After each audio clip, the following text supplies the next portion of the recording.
నెల్లూరు నగరంలో ఎంఆర్పీఎస్ నేతలు నిరసనకు దిగారు.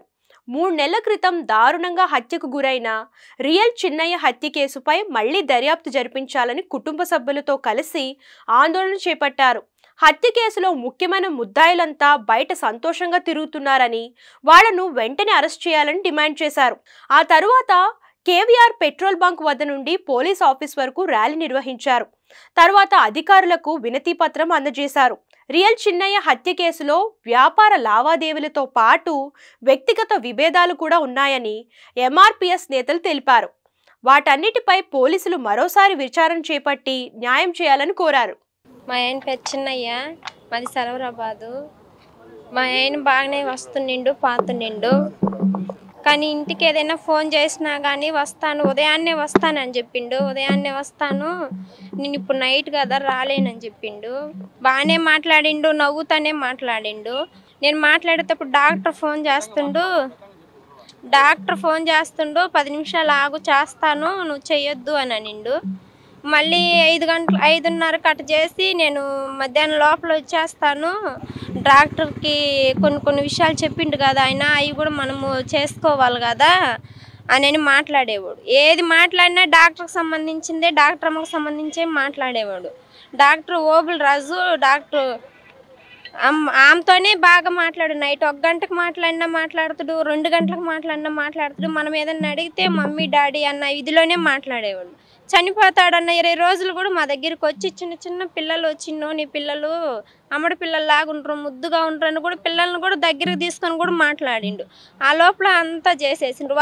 వాళ్ళకి తెలియకుండా ఏది జరగదు. ఆ ఇంటి పునాది కాడి నుంచి మొత్తం మా ఆయనే కట్టించిండు, మా చిన్నయ్య కట్టించిండు.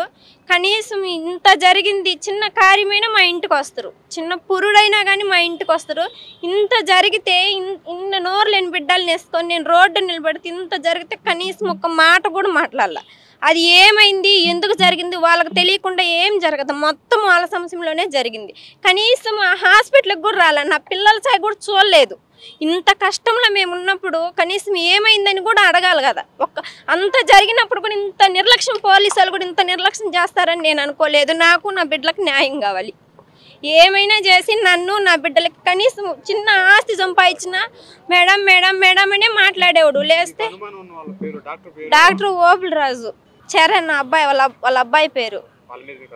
వాళ్ళ మీద అనుమానం, ఫుల్గా వాళ్ళ మీదే నాకు అనుమానం ఉంది.